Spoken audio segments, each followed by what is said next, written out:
They took my father's land the same week we buried him. They stood there in pressed suits while the dirt was still fresh on his grave. And they smiled at me like I was the one who didn't understand how the world worked. I used to think betrayal had a sound. A door slam, maybe. A shouted insult. But the real thing is quiet. It sounds like polite legal language and someone clearing their throat before they erase your future. My name's Caleb Turner. I grew up in a little farming town outside Millbrook, Kansas, the kind of place where everybody knows what truck you drive and what your daddy did for a living. My father, Walter Turner, wasn't rich by any stretch, but he had something better than that. 50 acres of black soil that had been in our family since my great-grandfather homesteaded it. Corn in the summer, soybeans in the fall, and a low stretch of wetlands along the eastern edge that he refused to drain even when neighbors told him he was wasting good land. He used to stand there at sunset, hands on his hips, looking over those fields like a king surveying his kingdom. When I was a kid, he'd clap a dirt-stained hand on my shoulder and say, "This is your future, Cal. This land will outlive both of us. Treat it right, and it'll treat you right." Then he had a stroke at 68 and was gone in 3 days. At the funeral, my stepmother, Denise, cried louder than anyone. My 2 stepbrothers, Ryan and Cole Mercer, wore matching Navy suits and shook hands like they were running for office. I kept my distance. Denise had married my dad when I was 22. She was charming, always had a plan, always knew somebody in town who could get something done. Ryan and Cole were cut from the same cloth, sharp haircuts, real estate degrees, always talking about development and opportunity. Still, I wasn't worried. Dad had told me a dozen times the farm would be mine. He wasn't sentimental about much, but that land was sacred. A week later, we sat in a beige conference room at Harlan and Pike law offices. I remember the hum of the fluorescent lights and the way the air smelled faintly of burnt coffee. Mr. Pike adjusted his glasses and started reading. And that's when the ground shifted.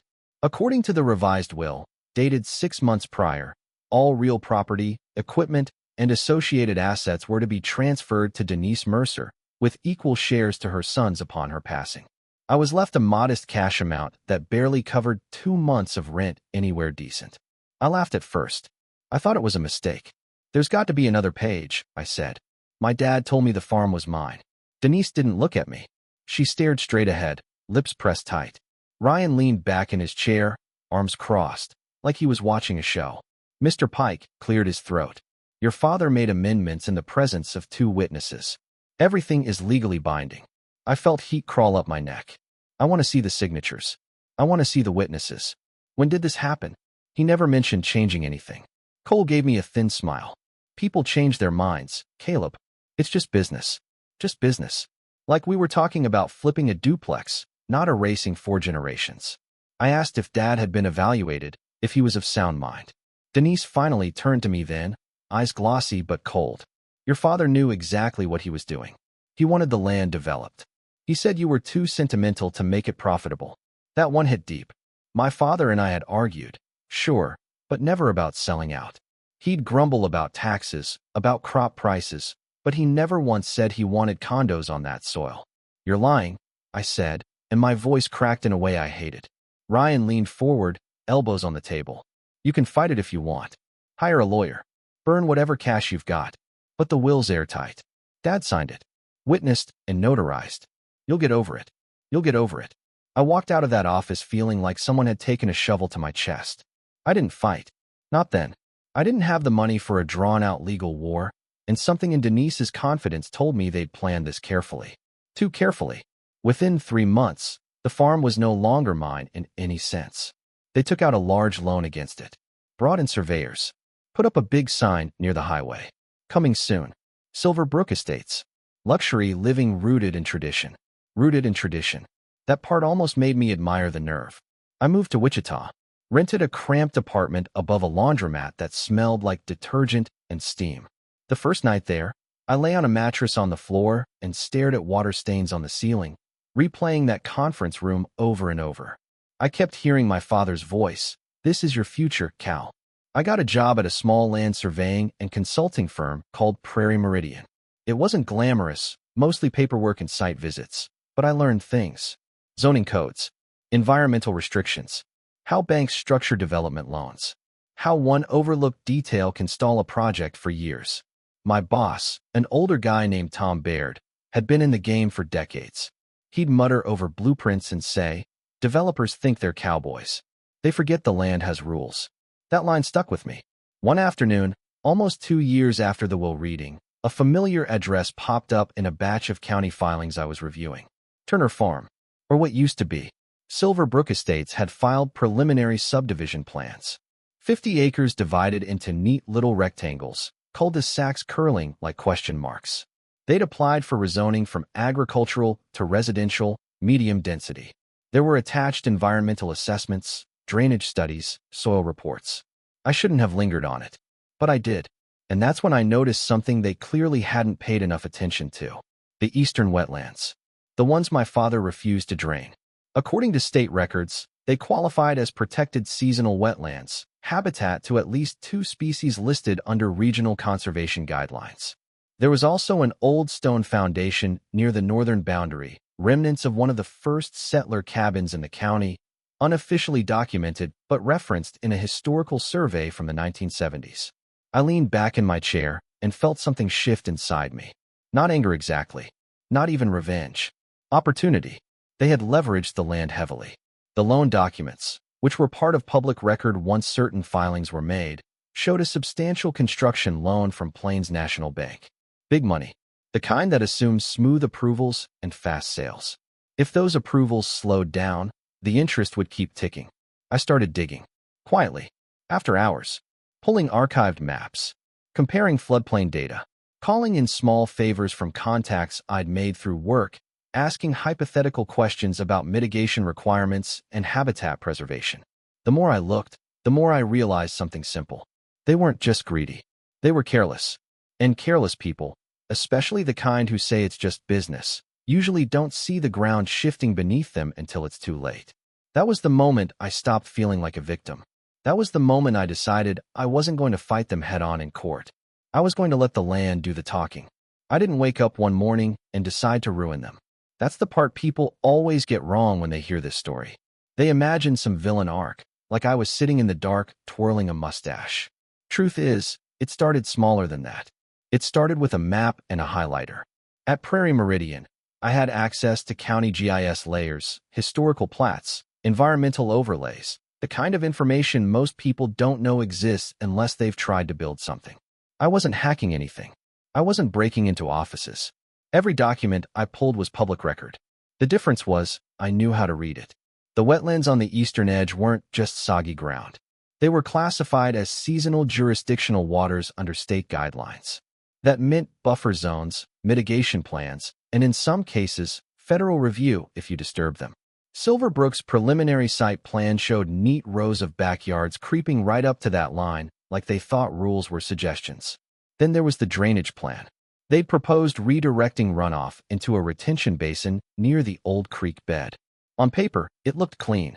In practice, it pushed additional water toward the protected area. Any environmental consultant worth their salt would flag that. And they hadn't even mentioned the stone foundation. I drove out there one Sunday evening, parked along the gravel shoulder where I used to ride my bike as a kid. The big development sign was already weathered around the edges. Silver Brook Estates, luxury living rooted in tradition. I walked the perimeter slowly, boots sinking into familiar soil. The foundation was still there, half swallowed by weeds. My dad used to tell me stories about the family that built it, how their barn burned down one winter and the whole town helped rebuild. Community meant something back then. I crouched and ran my hand over the stone. I'm not going to lie. I felt like I was talking to ghosts. "Dad," I said under my breath, "I don't know if this is what you'd want, but I'm not letting them pave over you." Back in Wichita, I started compiling everything. Species lists from state wildlife databases. Photographs of migratory birds that nested in those wetlands. A soil report from the 1980s mentioning seasonal flooding patterns. A photocopy of that old historical survey referencing early settler remains on the property. I didn't exaggerate anything. I didn't make things up. I just put it all together in one place, clear and undeniable. Then I began sending emails. Anonymous at first.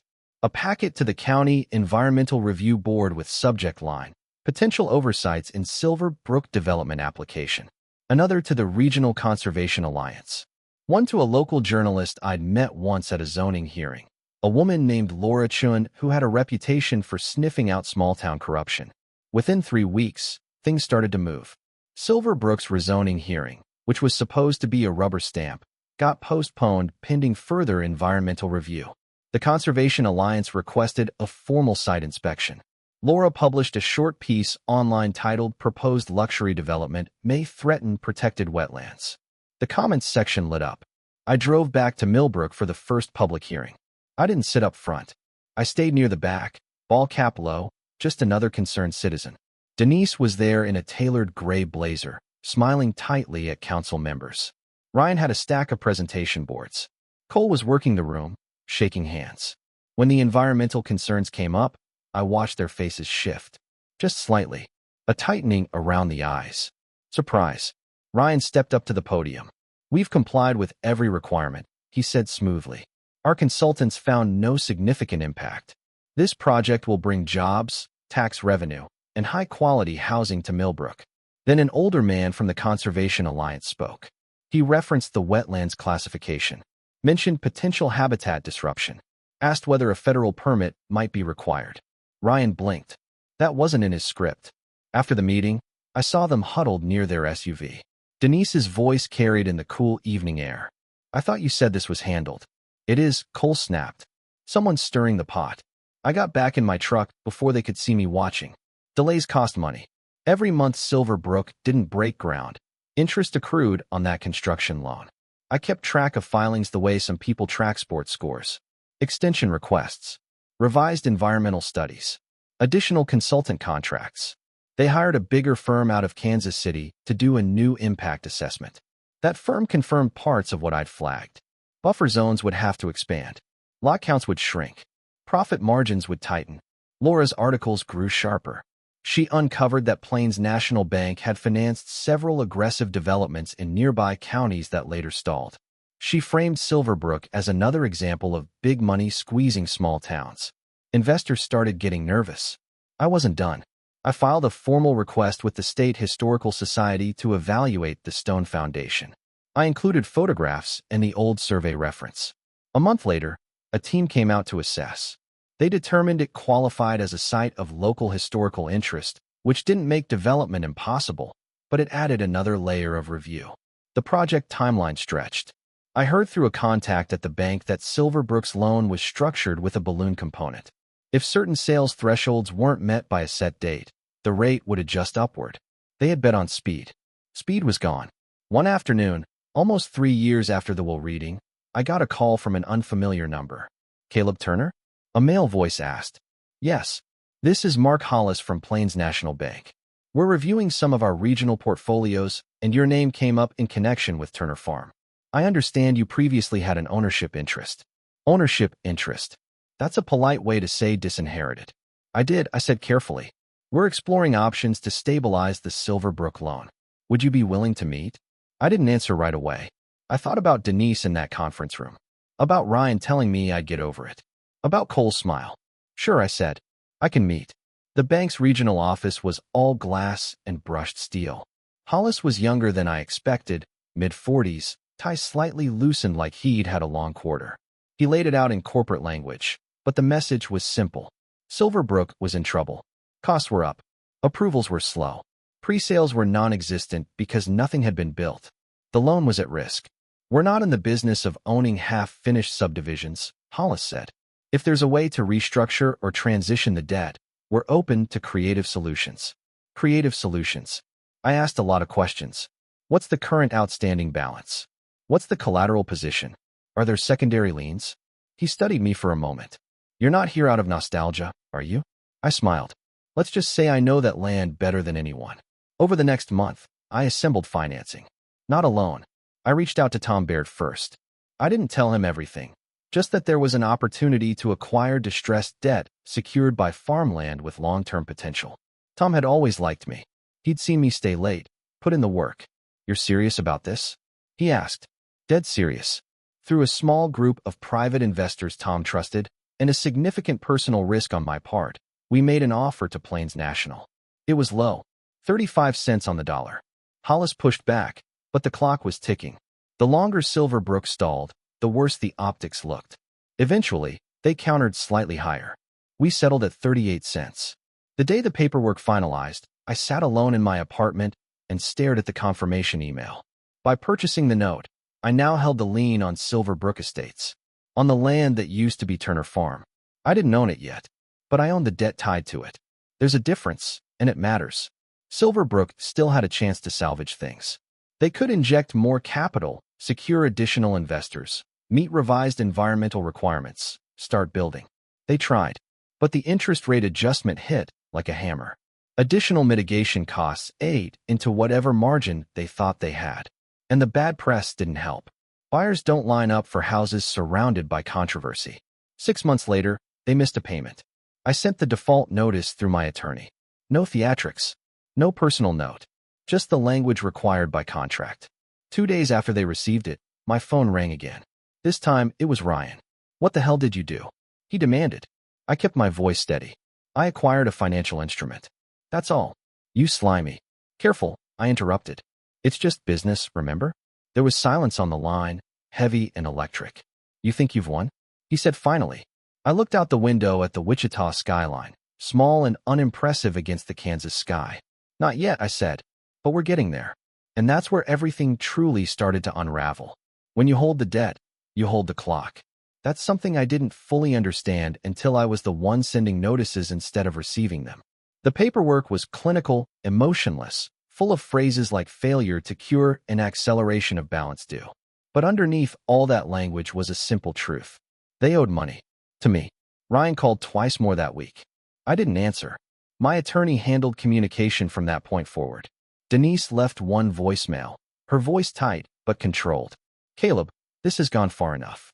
We can work something out. Call me. Work something out." That's what people say when they realize the ground isn't as steady as they thought. Silverbrook tried to scramble. They listed a portion of the plan lots for pre-sale at discounted rates. They pitched the project to an out-of-state investor group. But the environmental restrictions had carved up their layout, and the historical site designation required preserving a chunk of land they'd originally intended to build on. The numbers didn't pencil out anymore. 3 months after the first missed payment, they defaulted again. At that point, my attorney asked me the question plainly. "Do you want to initiate foreclosure?" I drove back to Millbrook before I gave him an answer. It was early fall. The fields were half-harvested. From the road, Silverbrook Estates still looked like nothing more than a dream on a sign. No roads cut. No foundations poured. Just survey stakes and fading ambition. I walked out to the wetlands. The grass brushed against my jeans, and a pair of herons lifted into the air when I got too close.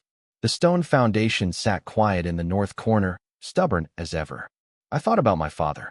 About the fights we'd had when I was younger, when I wanted to leave town and he wanted me to stay. About the way he defended those wetlands when neighbors said he was foolish. Would he have wanted me to do this? I don't know. But I knew one thing. If I walked away now, the land would still end up in someone's hands who saw it as numbers on a spreadsheet. And I couldn't live with that. I called my attorney from the edge of the field. "Yes," I said. "Start the process. Foreclosure isn't dramatic, at least not at first. It's deadlines and filings and certified mail. It's opportunities to cure the default, to negotiate, to refinance." I gave them every legally required chance. They couldn't meet it. The final hearing was scheduled for a gray Tuesday morning at the county courthouse, the same building where my dad had once taken me to register a tractor. I wore the only suit I owned, charcoal, slightly too tight in the shoulders. Denise arrived with Ryan and Cole 10 minutes before the hearing. They looked different than I remembered from that law office years ago. Less polished, more strained. Ryan's jaw was clenched so tight, I thought he might crack a tooth. When she saw me, Denise stopped. "You did this," she said quietly. I didn't look away. "I enforced a contract. You went after your own family." I almost laughed at that. "Family? You rewrote a will 6 months before my father died and told me I was too sentimental to handle my own inheritance. Don't talk to me about family." Her composure slipped then, just a flicker. "Your father wanted growth. He was tired of scraping by. We were trying to make something bigger." "Bigger for who?" I asked. Ryan stepped forward. "This isn't over. We'll find a way to appeal." "You're welcome to try," I said. "But you don't have the capital anymore." That was the part that stung them most. They had leveraged everything. Personal guarantees. Secondary properties. When Silverbrook stalled, it dragged their other ventures down with it. Investors don't like being embarrassed. Inside the courtroom, it was all procedure.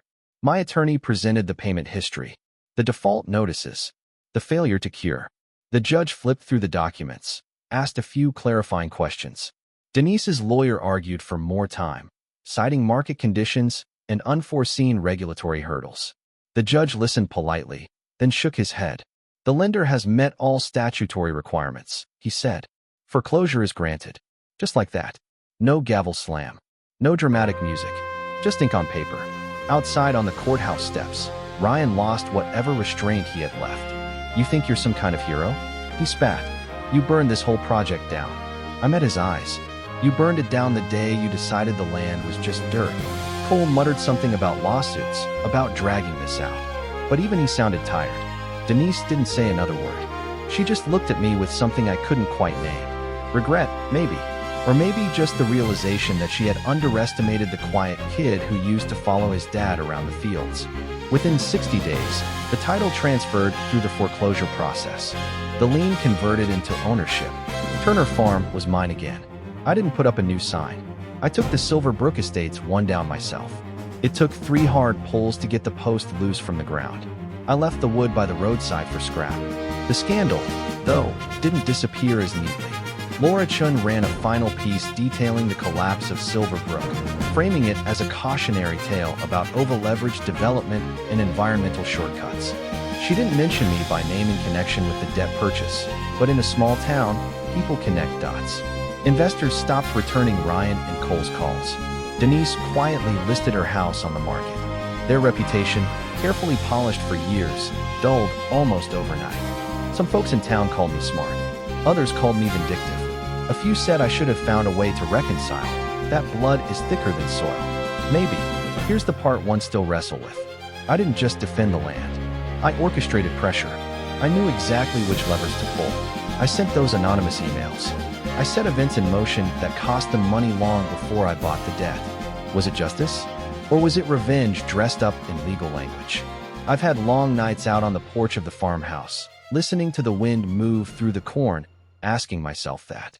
The wetlands are still intact. The stone foundation is fenced off now, with a small plaque recognizing the early settlers. I placed it there quietly. I don't farm all 50 acres the way my dad did. I lease part of it to a neighbor and keep the eastern stretch untouched. I've considered setting up a conservation easement to protect it permanently. Denise wrote me a letter 6 months after the foreclosure. Handwritten. She said she never meant to cut me out completely. That my father had been worried about medical bills, about debt, about leaving me with something that couldn't sustain itself. She said she thought development was the responsible choice. I don't know if that's true. Maybe she believed it. Maybe she convinced herself it was. I never wrote back. Because the truth is, life isn't a clean movie ending. I got the land back, yes. But I also learned something about myself. I'm capable of patience that looks a lot like cold calculation. I can wait. I can study. I can strike when the numbers line up. And that changes how you see yourself. Sometimes I drive past the courthouse and think about that first meeting at the law office, about Ryan telling me I'd get over it. In a way, he was right. I did get over it. I just didn't get over it the way they expected. So here's what I want to ask you. If someone takes something that was meant for you, something tied to your family, your history, your identity, and you find a way to legally, strategically take it back, even if it costs them everything, are you restoring balance? Or are you becoming the very thing you resented? Was I protecting my father's legacy, or was I settling a score? I'd honestly like to know what you think. Drop your thoughts in the comments. Tell me where you draw the line between justice and revenge. And if you believe land, history, and family are worth fighting for, or if sometimes walking away is the braver choice. If this story made you feel something, share it with someone who needs to hear it. And stick around, because sometimes the quietest battles leave the deepest marks.